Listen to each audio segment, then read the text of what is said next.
উত্তেজনার মধ্যেই এবার আরেক পরমাণু শক্তিধর দেশ উত্তর কোরিয়া ছুড়ল একের পর এক মিসাইল। শুধু মিসাইল ছুড়েই থেমে থাকেনি পিয়ংইয়ং, সরাসরি সমর্থন জানিয়েছে তেহরানকে।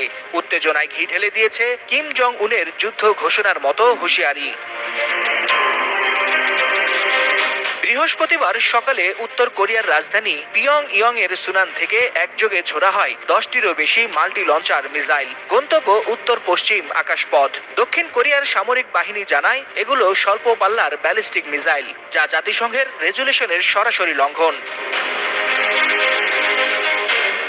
সামরিক বিশ্লেষকদের মতে এই মিসাইল ছোড়া নিছক কোনো সামরিক মহড়ার অংশ নয়, বরং আন্তর্জাতিক বার্তা।